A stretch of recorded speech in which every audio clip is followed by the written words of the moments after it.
एक दिन खाली बैठे मैंने इंस्टाग्राम पर एक अनजाने आदमी को फ्रेंड रिक्वेस्ट भेज दी, जिसका नाम राज था, जो देखने में बहुत हैंडसम था। उस राज ने उसी रात इंस्टाग्राम पर मेरी फ्रेंड रिक्वेस्ट एक्सेप्ट कर ली और उसने मैसेज किया, तुम्हें पता है कि तुम इस साड़ी में कितनी खूबसूरत लग रही हो। मैंने मैसेज का रिप्लाई दिया, थैंक्स, मुझे भी तुम्हारी डीपी अच्छी लगी। इसी तरह हमने बातें करने शुरू कर दी। मुझे पता था कि वह 35 साल का शादीशुदा आदमी है, जो 2 बच्चों का बाप भी है। इन सब चीज़ों के बाद भी हमने अपनी बातें शुरू कर दी। इतना ही नहीं, मैंने अपना नंबर भी दे दिया, उसने भी अपना नंबर दे दिया। देखते ही देखते हम एक दूसरे के करीब आ गए और एक दिन दूसरे के बेस्ट फ्रेंड बन गए। इंस्टाग्राम पर हम एक दूसरे के साथ बहुत ज़्यादा बातें करने लगे और सोशल मीडिया पर ज़्यादा से ज़्यादा समय बिताने लगे। दूसरी ओर राज को लगने लगा कि हमारे करीब आने से, इतनी बातें करने से वह अपनी बीवी से दूर जा रहा है। वह अपने बच्चे के साथ दूसरे रूम में रहती थी। वह मुझसे बोलता था, अभी पता नहीं, मैं सारा दिन तुम्हारे बारे में ही सोचता रहता हूँ। मुझे अफसोस है इस बात पर। मैं नेचर से काफ़ी शर्मीली थी। मेरे काफ़ी अच्छे दोस्त भी थे, लेकिन राज जैसा दोस्त होना काफ़ी स्पेशल था मेरे लिए। 1 महीने की चैटिंग के बाद हमने वीडियो कॉल करना भी शुरू कर दिया। हम उस पर बातें कम और एक दूसरे को घंटों निहारा ज़्यादा करते थे। एक रात वह मेरे साथ वीडियो कॉल पर था। उसने बोला, ऐसे देखते देखते कहीं प्यार ना हो जाए। खैर, अब हम रोज़ ही वीडियो कॉल करने लग गए थे।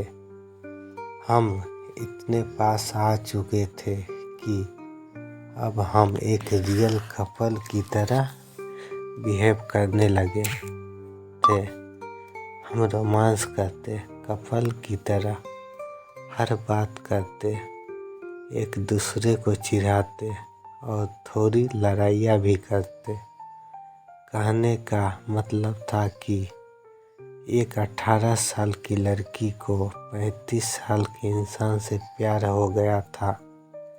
जिस तरह से प्यार की कोई उम्र नहीं होती, उसी तरह से हम दोनों को भी अपना रिश्ता बिल्कुल गलत नहीं लगा।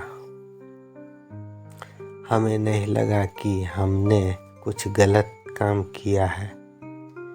इसी दौरान राज की बीवी और बच्चे राज से मिलने आए, पर वह फिर भी मुझसे बातें किया करता था। यहाँ तक कि वह अपनी बीवी के सामने भी मेरी कॉल उठा लेता था। उसी दौरान उसकी बीवी उस पर शक करने लगी, क्योंकि अब वह पहले जैसा बिल्कुल भी नहीं रहा। एक रात की बात थी, जब ये दोनों बेड पर सोने के लिए गए, तभी इनके फ़ोन पर मैंने मैसेज किया और अपनी फ़ोटो भेजी। राज की वाइफ ने उठकर फ़ोन जैसे ही खोला, मेरी फ़ोटो उसने देखी। उसकी वाइफ ने कोई रिएक्शन नहीं दिया, बस राज को जोर का थप्पड़ मारा और रोने लगी।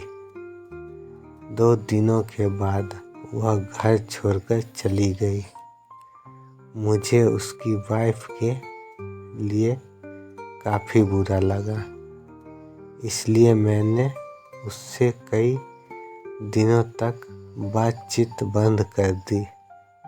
उसकी वाइफ के जाने के बाद हम फिर से मिले और हमने लॉन्ग ड्राइव पर जाने का प्लान बनाया। उसी शाम उसने मुझे प्रपोज किया। मुझे सिर्फ तुम ही चाहिए और कुछ नहीं, राज ने कहा। मैं अपनी जवानी में काफ़ी सारी लड़कियों से मिला, पर तुम ही एक ऐसी लड़की हो जिसने मेरा दिल चुराया है। वहाँ कुछ देर के लिए शांति छा गई। फिर उसने मुझे आई लव यू बोला। उसकी आंखों में आंसू थे। हम एक दूसरे को किस करना चाहते थे, गले लगना चाहते थे, पर उससे दिन हमारे बीच कुछ नहीं हुआ और हम लोग अपने अपने घर चले गए।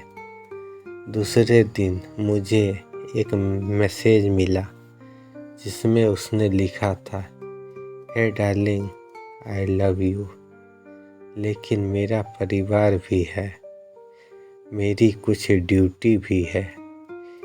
यह मेरा तुमको आखिरी मैसेज है। मुझे प्लीज़ कॉल या मैसेज मत करना। मैं तुम्हें ब्लॉक कर रहा हूँ। मुझे ऐसा लगा कि मानो मैं शादी के बाद विधवा बन गई हूँ। मैं बुरी तरह से टूट चुकी थी, काफ़ी परेशान थी। 5 महीने बीत जाने के बाद मैं एक लड़के के साथ रिलेशनशिप में आई। एक दिन मेरे पास किसी दूसरे नंबर से राज का मैसेज आया, प्लीज़ मेरी लाइफ में दोबारा वापस आ जाओ, मैं तुम्हारे बिना नहीं रह सकता।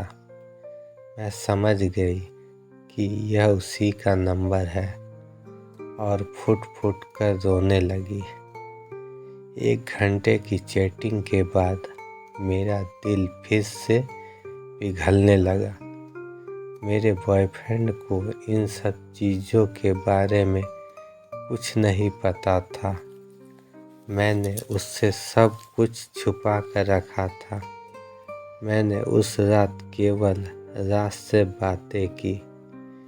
एक दिन राज ने मुझे अपने घर पर लंच के लिए बुलाया था। मैंने हाँ कर दी और चली गई। घर जाकर मैंने देखा कि वह घर खाली था और वहाँ केवल राज के कोई नहीं था।